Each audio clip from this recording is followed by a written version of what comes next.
મળે, જેમનો શ્રૃંગાર અત્યંત યુનિક છે. એક કૃષ્ણ અને એક મહાદેવ.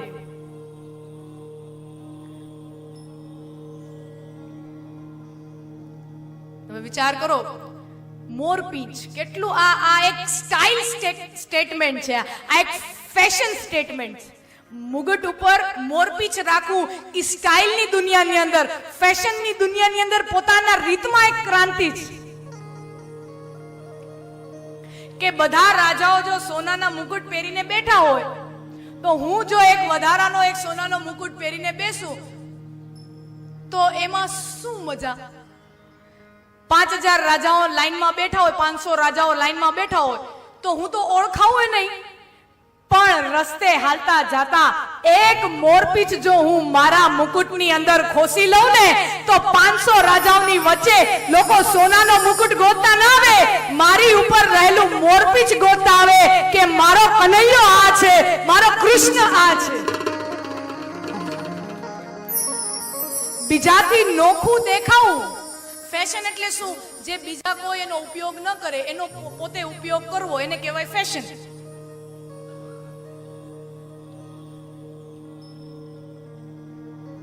અને મહાદેવનો તો આખો શ્રૃંગાર જ તમે જો એકદમ યુનિકમાં યુનિક.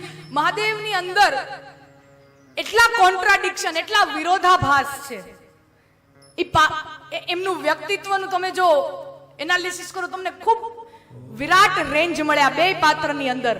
આ કૃષ્ણ અને મહાદેવની અંદર એક ગોપીના ચીર હરે ખરો અને ચીર પૂરે ખરો. આ કેટલી વિરાટતા એની જો, એની રેન્જ જો. અને મહાદેવ તમે જુઓ,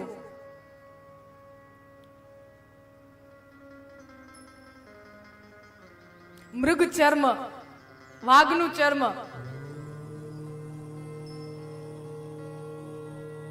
એની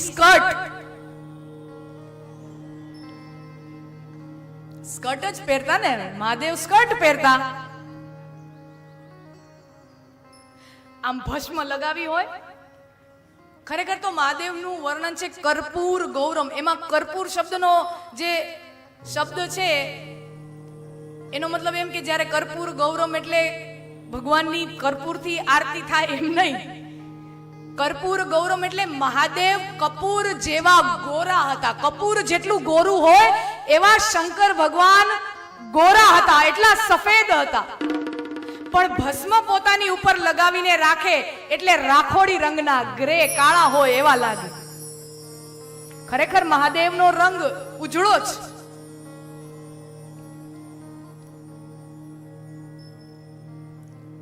પોતાની સાથે ભૂતની એમની સંગતિ, ભૂતડાઓ સાથે રહે. જાનમાં ભૂતને લઈ જાય. આપણા તો યાર દોસ્તારમાં એકાદો એવો હોય ને તો આપણે એમ કહીએ કે આને હવે કંકોત્રી નથી લખવી, કપડા પહેરવાની ભાન નથી આને, અમારા વ્યવહાર સામે ખરાબ લાગે. તો ભૂતનો આખો સમૂહ લઈ ગયા. જે માણસ એવા અઘોરી અને આસપાસ એવા એના ગણો હોય, એ માણસ હૃદયથી એટલો પ્રેમાળ હોય, પોતાની પત્નીને એટલો હાર્દિક પ્રેમ કરતો હોય. આ કેટલી વિરાટ રેન્જ છે. ક્રોધ કરે તો એવો ક્રોધ કરે, પણ છતાંય લોકો એને ભોળાનાથના નામે ઓળખે. આ કેટલો વિરોધાભાસ છે. ક્રોધ પણ છતાં લોકો એને ભોળા કહે.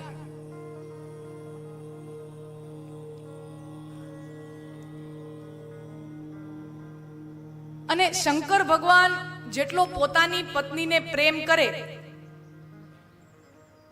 એટલો દુનિયાનો કોઈ પતિ પોતાની પત્નીને પ્રેમ ન કરે. શંકર ભગવાન જેટલો પાર્વતીજીને પ્રેમ કરે એટલો દુનિયાનો કોઈ પતિ પોતાની પત્નીને પ્રેમ ન કરે. રામે નહીં ને કૃષ્ણય નહીં ને આપણે નહીં.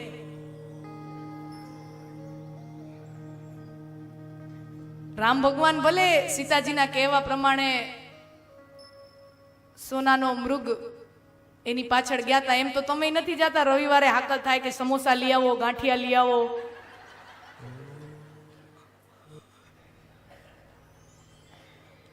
બધું બરાબર, તમારો બધાનો પ્રેમ સાચો, પણ મહાદેવ જેટલો પોતાની પત્નીને પ્રેમ કરે એટલો દુનિયાનો કોઈ પુરુષ પોતાની પત્નીને પ્રેમ ન કરે.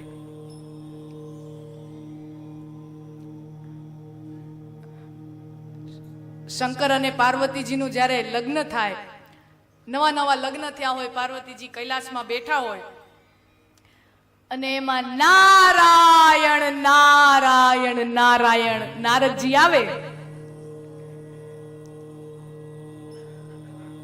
શંકર ભગવાન ધ્યાનસ્થ અવસ્થામાં હોય, કાં દેવોની કોઈ મીટિંગ બેઠી હોય એમાં ભાગ લેવા ગયા હોય, બાજુ પાર્વતીજી એકલા હોય.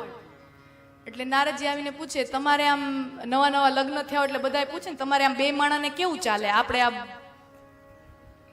તમારે આ બધું બે માણાને આમ બધું બરોબર ચાલે ને? પાર્વતીજી કે હા, અમારે બેયને શું વાંધો હોય, અમારે તો બધું વ્યવસ્થિત, બધું આનંદમાં ઘર પરિવાર ચાલે. એમ બરાબર. આમ મહાદેવ બધું તમને કહે તો ખરા ને, કાંઈ છુપાવે તો નહીં ને? અરે અમારા બે વચ્ચે છુપાવવાનું આવે જ શું? અમારા પતિ પત્ની વચ્ચે છુપાવવા જેવું કાંઈ હોય જ નહીં. એ મને બધુંય કે એમ. તો પછી ઓલા એમને જરા, તમને તો આય કીધું હોય છે નહીં કે ઓલા એને ગળામાં જે ખોપડા પહેર્યા છે એ ખોપડા કોના છે? ના, ઈ નથી કીધું. એમ ઈ નથી કીધું? તો જય શ્રી કૃષ્ણ, નારાયણ. કઈ નીકળી જાય દિવાસળી મૂકીને. અને પછી તો માહોલ ગરમ થઈ ગયો હોય. શંકર ભગવાન આવે અને જોવે એટલે પતિઓને છે ને સિક્સ સેન્સ કામ કરી જ જાય.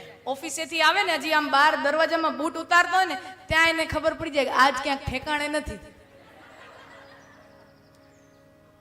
બહેનોને ખબર પડી જાય. આમ હજી તો એ અંદર બહાર ચપ્પલ ઉતારતા હોય ત્યાં છોકરાઓ તોફાન મસ્તી કરતા હોય ને, આજે બહુ બોલતા નહીં, આજે બહુ તોફાન કરતા નહીં, આજે ઠેકાણે નથી, કોકારે કાંક. બેયને એકબીજાની આમ તરત ખબર પડી જાય બેયનું ઠેકાણે નથી એવું.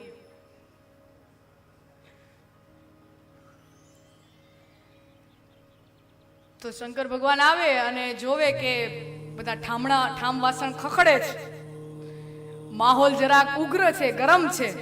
એટલે હળવેકથી પૂછે, દેવી કેમ તમારી તબિયત બરાબર નથી? તો કે તમે બધા પુરુષો મોઢાના મીઠા કહેવાઓ, તમે કયો કાંક ને કરો કાંક. અરે પણ એવું શું થયું? તમે મારાથી કંઈક છુપાવો છો. અરે દેવી એવું કાંઈ નથી, મેં તમને બધું હું તમને કહું જ છું, એવું કાંઈ એવું નથી જે હું છુપાવું છું. તમે પેલા આ જવાબ આપો કે તમારા ગળામાં ખોપડા કોના પહેર્યા, પછી જ ખીચડી રંધાશે. પેલા તમે કયો આ ગળામાં ખોપડા કોના પહેર્યા છે? અરે દેવી જવા દો ને, આ કઈ વાત ચર્ચા જેવી છે ને. આમાં શું, આ વાતની શું ચર્ચા કરવાની? પણ સ્ત્રી હઠ, બાળ હઠ અને રાજ હઠ. બાળક હઠ પકડે, સ્ત્રી હઠ પકડે ને રાજા હઠ પકડે એટલે ભલભલાને ઝૂકી જવું પડે. બહુ આ હઠ પકડી એટલે શંકર ભગવાને કહ્યું કે દેવી તમે અનેકો જન્મ લીધા છે. ક્યારેક તમે સતી બન્યા, ક્યારેક પાર્વતી બન્યા, ઉમા, તમારા અનેકો જન્મ છે. પણ હું તો અજન્મા છું, મારો કોઈ જન્મ નથી.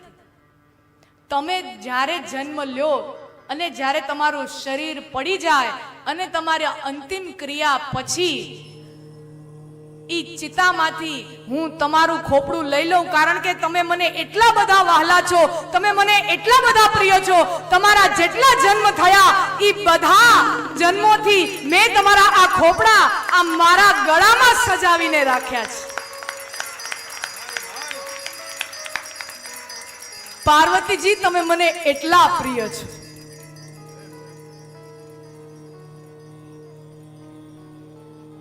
અને શંકર ભગવાન પાર્વતીજીને પ્રેમ કરે એના કરતા આપણને વધારે પ્રેમ કરે. આ દુનિયામાં શંકર ભગવાન કહે કે આ દુનિયામાં તને તારા ઘરના જ્યારે ઘરે ન રાખે,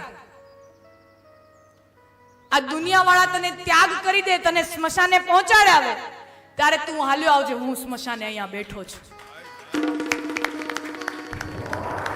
અને બીજાને જ્યારે તારી જરૂર ન હોય, બહુ પ્રેમથી તારા ઉપર હાથ ફેરવતા હોય, એવા તારા સ્નેહીજનોને જ્યારે તારા શરીરની ને તારી જરૂર ન હોય અને તને ચિતામાં બાળી નાખે, અને એને તારી જરૂર ભલે ન હોય પણ મને તારી જરૂર છે, તારી ચિતાની રાખ છે ને ઈ પણ મારા શરીરનો શણગાર બને છે.